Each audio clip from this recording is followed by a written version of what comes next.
welcome to another episode of the Design Freaks podcast. I like to talk about music industry, art, and design, or do I?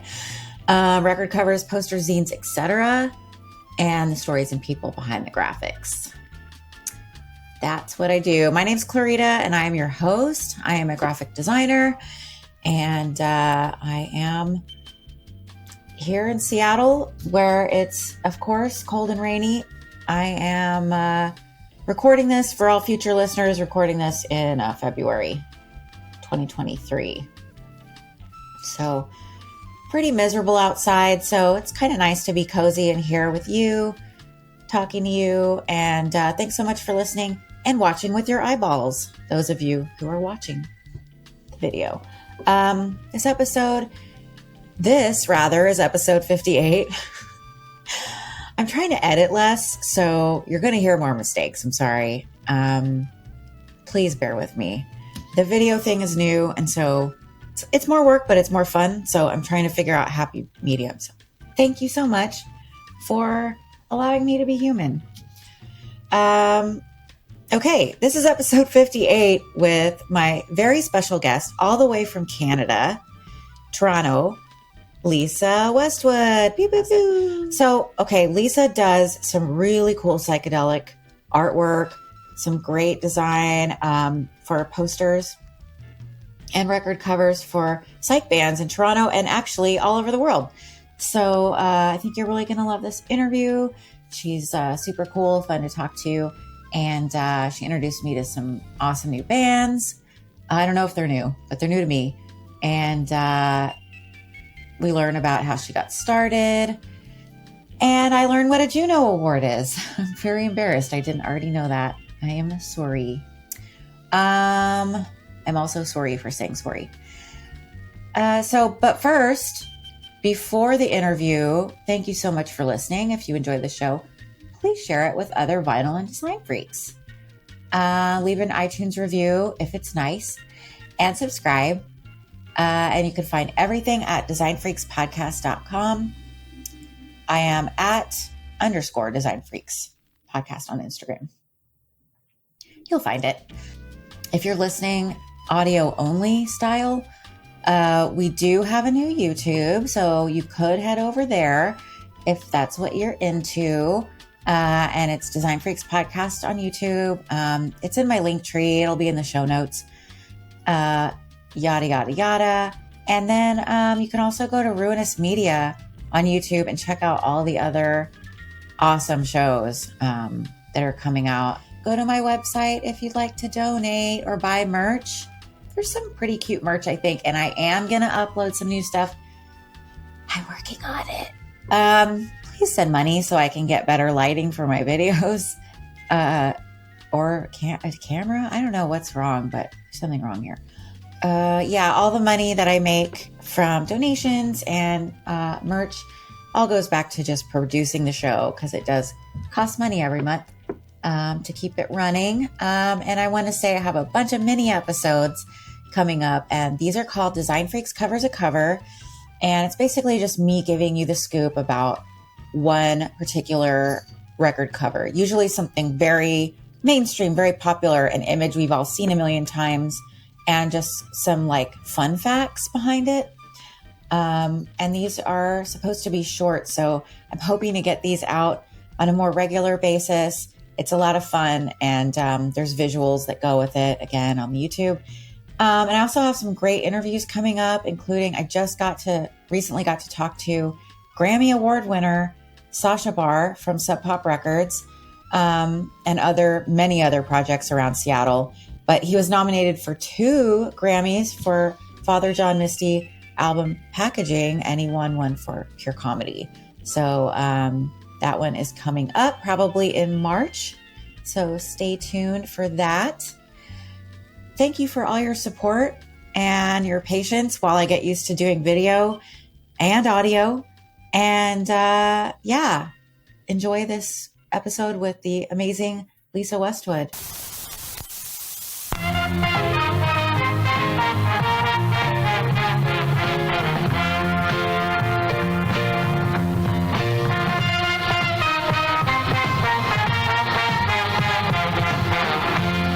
you so much for agreeing to chat with me today. Yeah, I really appreciate it. It's an honor Oh, to wow. be I thought love of your that way. work. Of course. Oh my Thank you. gosh. I love your everything you've been posting. Now you are based out of Toronto. I don't want to say it wrong. Toronto? Toronto, Toronto? yeah. Toronto? Okay. Do I say the two T's? You know, it's said that if you're from Toronto, you don't say the second T, you just say Toronto. So you're saying it like a true Torontonian, I guess, and I'm not. Oh, where are you from? Well, I grew up just a little bit outside of Toronto. I just moved to Toronto probably 5 or 6 years ago now. Okay. But yeah, around Toronto. It's funny because I used to say I would never live in Toronto. It Hmm. used to really stress me out going there, just being such a big city and so many Hmm. people. It was really overwhelming. And then I Yeah. I ended up there, and I can't really imagine myself anywhere else now. Oh, wow. I've never been. I've always wanted to go. It's a pretty awesome place. There's definitely a lot of culture happening, which is the best part about it, in my opinion. Yeah. And it looks like a good music scene. Definitely, yeah. So, do you primarily work with Toronto bands, Torontonian bands? For the most part, I would say so. I mean, it's where I started. I ended up kind of immersed in a bit of like an underground music scene after living there for a few years. So I met a lot of people in the scene who really motivated me and encouraged me to do art, which ended up just being revolving around music and stuff. So for the most part, yeah, Toronto. I'm starting to expand a bit more into the States and like Australia and stuff like that, which is really exciting. Oh, cool. Yeah, there's so many great like psych bands that, you know, your style lends itself to. I mean, when I think of Australia, I think of those types of bands. Yeah, That's it's awesome. definitely, I would say the majority of the music that I listen to comes out of Australia. Me too. It's yeah, I'm like maybe I should move there. Cool. So like what are your favorite bands to work with? Should we shout out some? Oh my gosh, yes, it's my favorite thing to shout out some bands.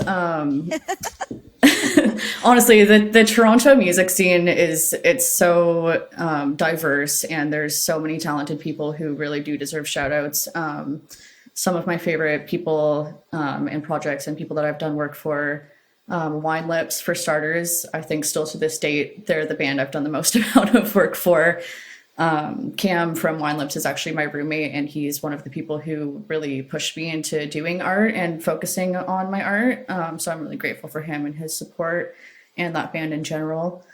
Vipers is a really great band out of Toronto. They're like a garage psych rock band. Dartmouth, they're kind of more of like a chill, kind of groovy, like Grateful Dead vibe type of band. Stacked lineup of amazing musicians that are all kind of in other projects as well. Oh, also shout out to Odonis, who got nominated for a Juno Award today, which is really awesome for them. I'm very Oh, excited for them. wow. Very cool. Yeah, for Electronic Album of the Year. Just well deserved, I Whoa. think. Is that a Canadian award? I'm sorry. I'm It is, yeah. It's uh-huh. a pretty big Canadian music award that happens every year. Whoa. I'm gonna have to look up all these bands. That's awesome. I could So you keep going, mentioned, honestly. There's so yeah, many. you can keep sprinkling them in as we go. Um, Right on. I wanted to ask about your because I see your work and I'm just like, how did she do this? How did she do that? What is your creative origin story? You said your roommate, and so obviously people in the music industry are like, please make posters for us, obviously, because you know you're good at it. What is your? Did you go to art school? Did you have a mentor, design school, anything like that? Yeah, so I mean, I've been making art my whole life. My grandfather was an artist. He taught me a lot of like the foundations when I was a kid, I guess. My dad as well is a visual artist and a musician, so he taught me some stuff and kind of immersed me into music as well. So I've been doing it for a lot of my life. And I did actually go to post-secondary school. I went to college and I studied fine arts. And then I went to university to continue that with a major in printmaking. So it's a pretty different world from what I'm focused on now, but definitely obviously still links back to that. Yeah, I mean, I'm assuming you print some of your stuff. Do you screen print anything? Not at the moment. I was screen printing for a company for a little bit before I was getting too many commissions. I had to stop doing it, which is surreal to me. I still can't believe that has happened. But it's funny because screen printing is actually my least favorite form of printmaking. When I was in university, my specialties were lithography and intaglio, which unfortunately are two art forms that are practically impossible to do outside of an institution because the studio setup is so elaborate. So unfortunately, I haven't been able to do that since I left university. Yeah, and like lithography and intaglio, I mean, you're working with, different acids and stuff like that. You have to have like a well-ventilated area and a big enough room for a printing press and all the stuff that goes along with it. It becomes a lot. Yeah. All the chemicals and the smells and everything.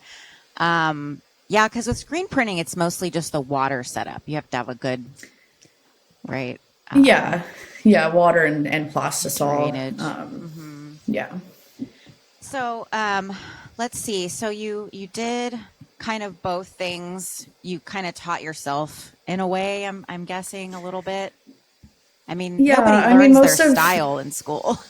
Exactly. It's funny because I actually didn't make any art for 2 or 3 years after university because I really didn't like university. It kind of ruined art for me for a little bit. And I'm one of the people who can selfishly say that the pandemic was a bit of a blessing for me because, I wasn't working and I had all of this time to kind of start making art again and really figure out my style and what I wanted to do with it. And with the help of Cam, my roommate, pushing me to gravitate towards music. And, I argued with him a lot. I was like, it's not that easy. It's not that easy. I can't just do it. He's like, yes, you can. And now it's kind of like an I told you so thing because he was right.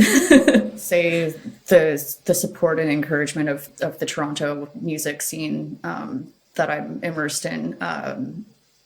Wine Lips was definitely the one I started with, but once I started doing more artwork for them and more of my own artwork, more people and friends who were in bands started coming and asking me to take on projects for them, which I'm really grateful that they trusted me with their projects and ideas. So really just the support of the community and word of mouth from people sharing my artwork around and stuff like that. God, that's so awesome. Instagram. So, yeah, man. I mean, that's how I got on a podcast network was through Instagram. Yeah, it's crazy. I hate giving the credit to it, but honestly, I probably wouldn't be where I am without it. So it's probably helped a lot of visual artists, to be honest. I mean, so when you're collaborating with a band and, first of all, I love all the different aspects of your design because obviously art and design are different. You are creating what looks like, illustrative art. I've seen you hashtag Procreate. So I'm assuming you're doing your typesetting separately. I've never tried to work with type in Procreate. How do you combine those two worlds? So it really just depends on the piece. Sometimes I do it in Procreate. If I'm hand drawing the text, then I do it in Procreate. Other times I'll just send the file to my computer and do it in Photoshop. It is the text element of it and the more graphic design element of what I do is definitely the most challenging part for me.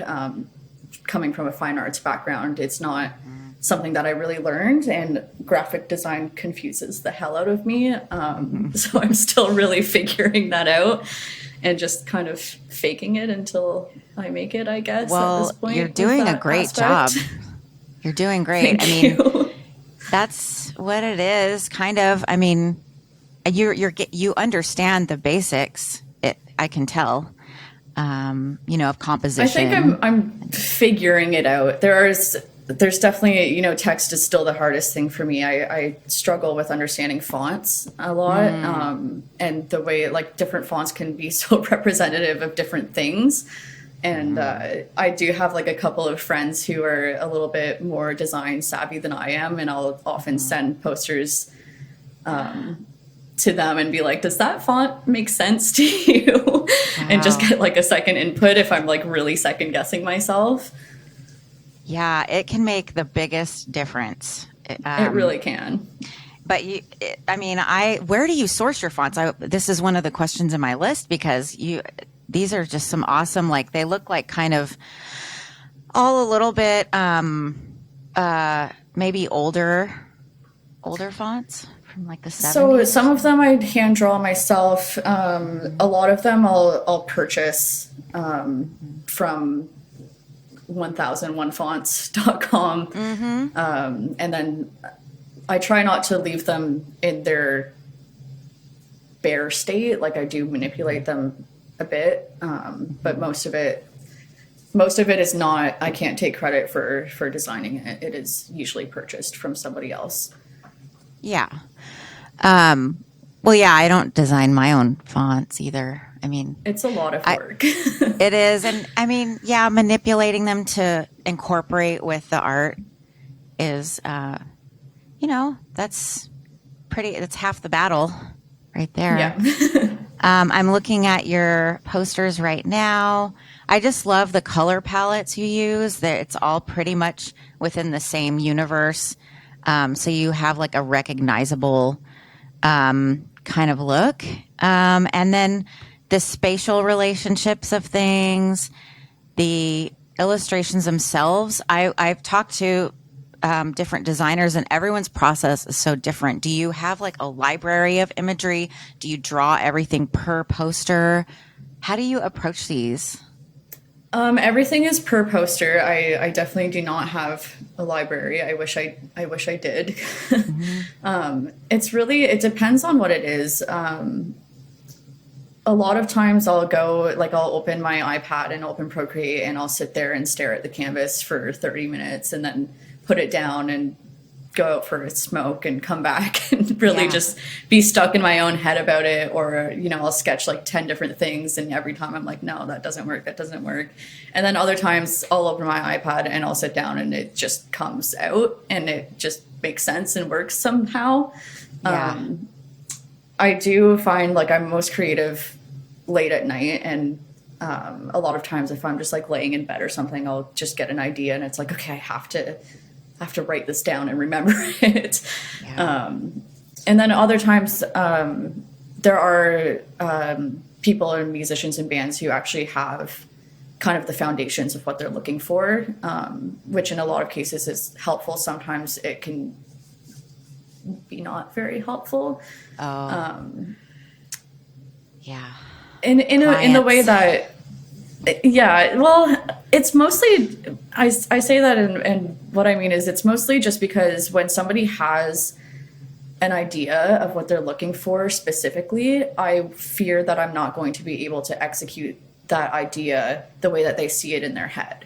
Because it's so hard to translate through words what you're envisioning in your head to an artist who now has to kind of interpret it and put it on paper. So, there's been some incidences where I've like thought that I was doing the right thing, and I've sent it to the client and it's like, well, it's not really what I had in mind. But I mean, everybody that I've worked with has been so easy to work with. I've been really lucky with my clients. I've never had anybody kind of be mean or super difficult. It's kind of just like a collaborative thing to do. Yeah. You work with each other, and I try to send updates as I go along to make sure that we're on the same page and stuff, especially when somebody does have the idea that they've given me and I'm trying to get it out right. And a lot of times I have clients who are just kind of like, do your own thing, we'll be happy with whatever, and that ends up working out just fantastically. Yeah, because by now they know your style. They pretty much know what they're going to get. So yeah, that's pretty fortunate. That's the other good side of people knowing your work. They're not trying to commission you Definitely. for something weird or corporate or something that. Exactly. Yeah. I've had there's been a couple of instances where people have reached out to me and sent me examples of what they're looking for. And it's been very much not what I do. Like sometimes people will be like, I'm looking for like a photographic thing. And I'm kind of just like, oh, I'm going to refer you to a friend of mine who is, more suitable for this type of project. Yeah. So that has happened, but Sharing the work. yeah. I saw one recently, of course, I can't find it right now, but I like how you incorporated a photo of the band members. They're kind of walking away from the viewer and everything else is illustrated. So cool. That was the Grogans for their Australia, New Zealand tour. Yeah, that one was their idea. So I do a lot of work for them. That was the first time they've asked me to incorporate a photograph. It was fun. It's definitely a challenge because it's not something I'm used to doing, but it was fun. I said the thing. Why don't you bite me? Just do your thing. No, you don't frighten me. No. I said the thing. Why don't you bite me? Just do your thing. No, you don't frighten me. No. I said the thing. I said the thing. Why don't you bite me? Just do your thing. No, you don't frighten me no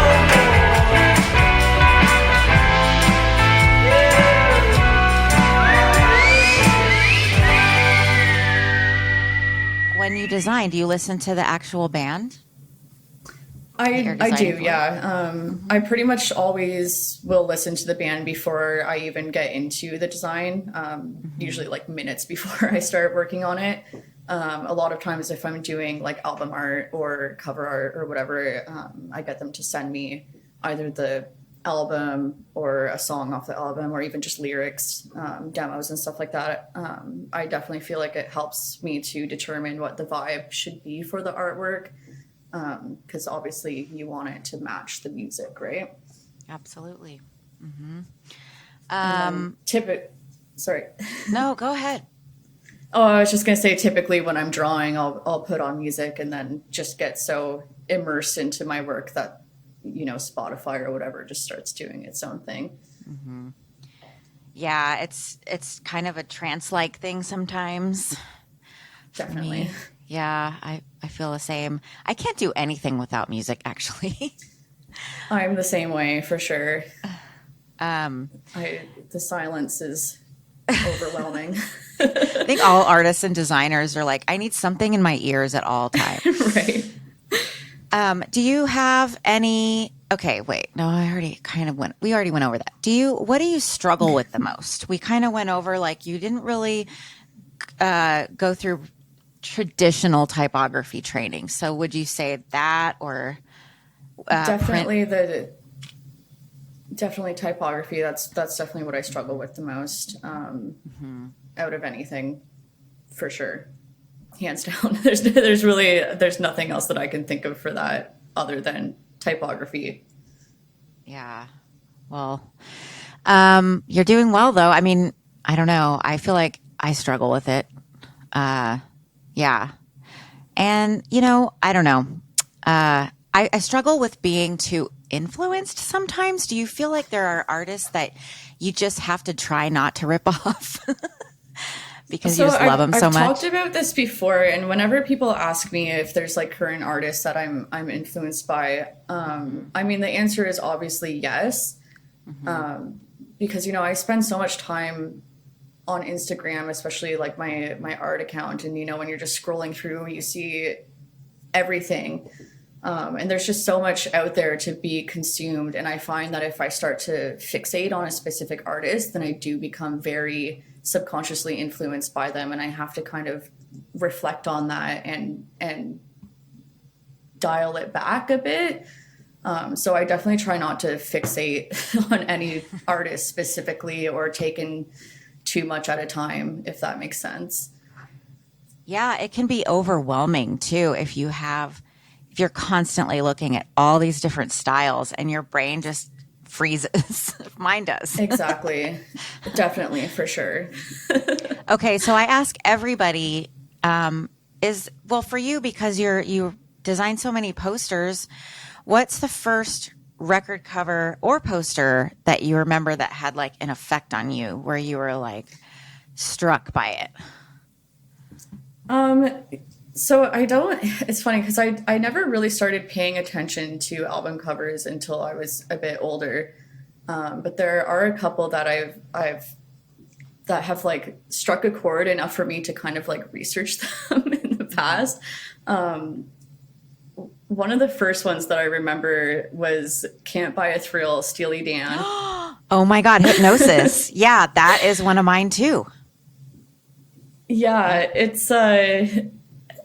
had that very kind of like surrealist collagey element of it, but it was also, it's like it's sex workers on an album cover, and I remember reading about like kind of just like the idea behind it, and I remember like one of the band members saying it was like the ugliest record cover ever made, and then I think it was banned in like that cover was banned in like Spain or something. They ended up replacing it with just like a photo of the band and stuff. Like it was just like a very like obscure history in this album art, but I thought it was just like a really cool piece of art. I was really into that kind of like collage style back when I started thinking about that, so I really like that one. Also, Black Sabbath, Technical Ecstasy is another one that's stuck with me for a lot of years. And again, it was one of those things where I saw it, and in my head I was kind of like thinking about the representation of it, and I was like, is it supposed to kind of be sexual? And I kind of researched it a bit, and it was supposed to be kind of sexual, in a very weird, like robots on escalators type of way. Yeah. And also the artists who did that album cover as well. Did this Steely Dan cover. Yeah, yeah, they did same everything back then. Hypnosis. Yeah, it's the same. Yeah. It's so weird because Can't Buy a Thrill and Technical Ecstasy look so different. And yet they were both considered terrible.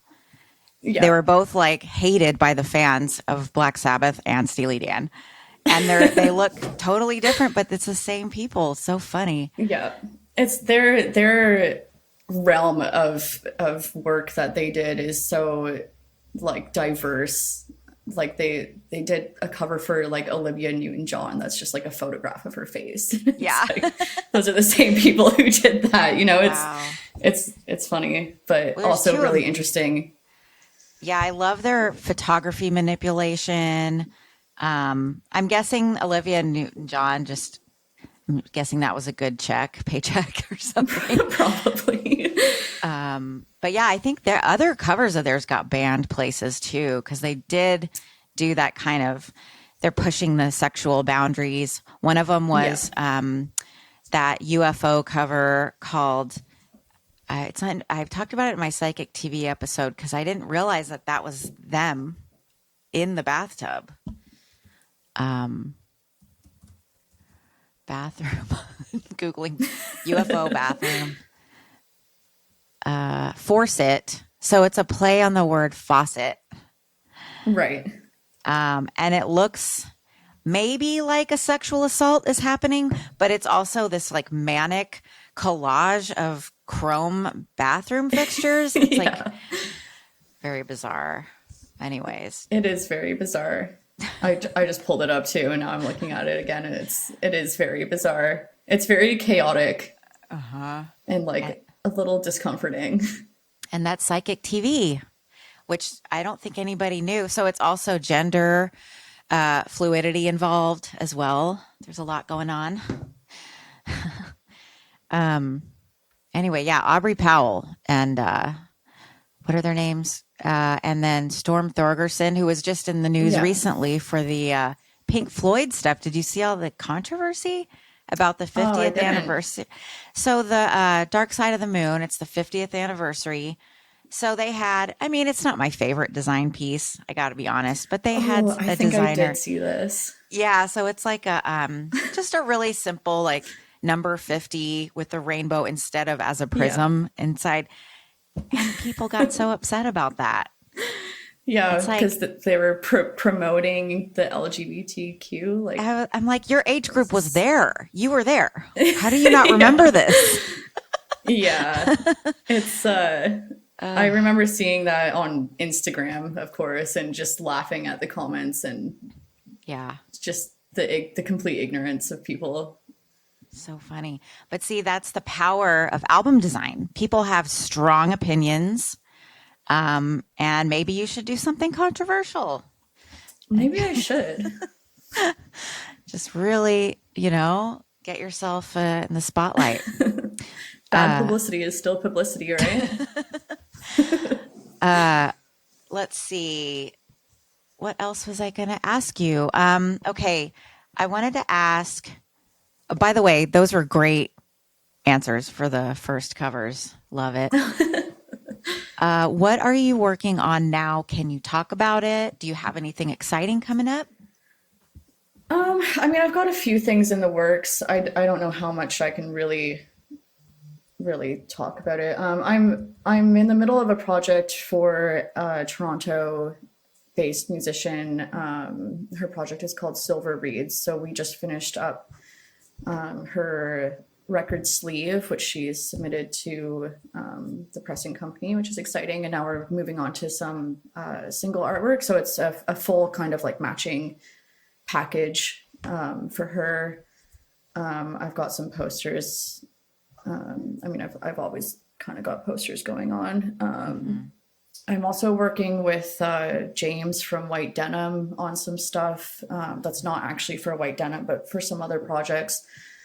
So that's fun. Website is mostly just for selling prints, and I don't really have that much up there right now. I will be doing a print sale soon. I'm actually, it's funny, we talked about Australia earlier. I'm going there in March and I'm really excited about that. So I'm going to do a print sale to kind of just save up a bit of money for that trip. Oh, nice. But yeah, mostly just my Instagram. That will always be my most up-to-date portfolio for sure. All right. Well, go to Lisa's Instagram, buy the prints. Yes. Oh my God.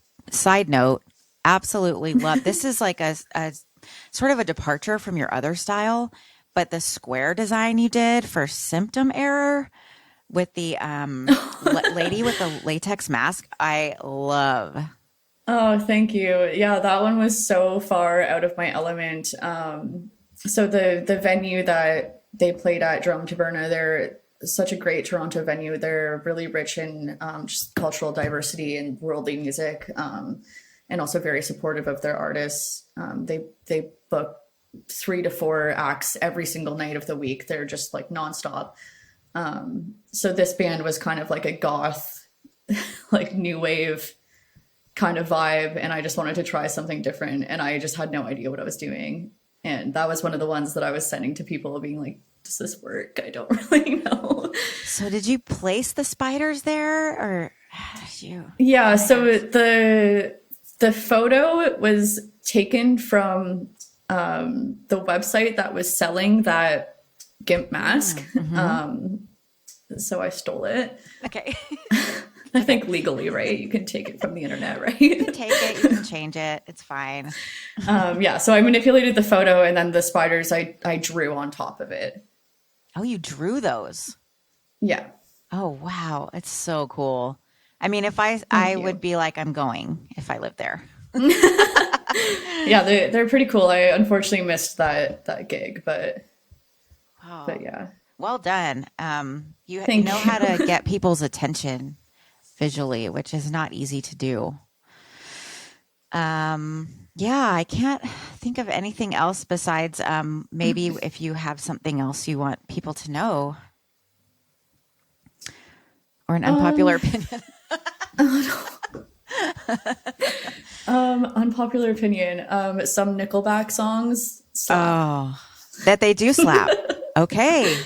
In like the worst way possible, but like, everybody knows at least one or two, all the words to it and everything.